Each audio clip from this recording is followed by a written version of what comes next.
Now, Parent Previews. Movie information especially for families. While a great many people see you as a hero, there are some who'd prefer the word vigilante. You've operated with unlimited power and no supervision. That's something the world can no longer tolerate. Well, it was bound to happen sooner or later. I've been watching superhero movies for over 2 decades and have often wondered who paid for the massive collateral damages after the good guys annihilate the bad guy.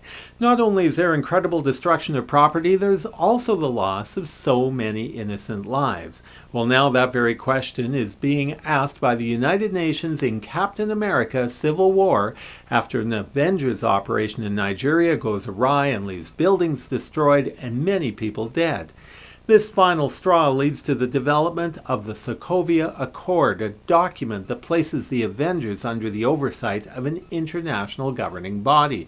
Now, not surprisingly, some of the members of the fighting force disagree with the notion of having to work within government agendas. Steve Rogers, aka Captain America, is primary amongst this group. However, Tony Stark is still reeling with guilt after his Siri Gone Wrong Ultron experiment led to the destruction of most of Sokovia.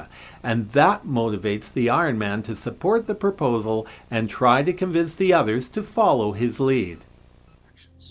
This document just shifts the blame. I'm sorry, Steve, that is dangerously arrogant. This is the United Nations we're talking about. It's not the World Security Council. It's not SHIELD. It's not Hydra. No, but it's run by people with agendas, and agendas change. That's good. That's why I'm here. When I realized what my weapons were capable of in the wrong hands, I shut it down, stopped manufacturing. Tony, you chose to do that. If we sign this, we surrender our right to choose. The family squabble leads to a big standoff between a dozen Avengers, 6 on each side, including their youngest recruit, Spider-Man. The battle will keep fans locked to the screen, while those of you who don't know your Falcon from your Hawkeye may find the mayhem monotonous. Put simply, this is a movie that is best watched after you have viewed some of the earlier Marvel films.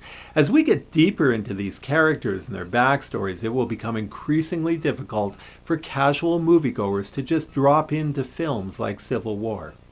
For parents, the number one issue here is the violence. There are battles throughout this movie. Blood effects are limited, but there are many scenes depicting characters shot, tortured, and abused in a variety of ways.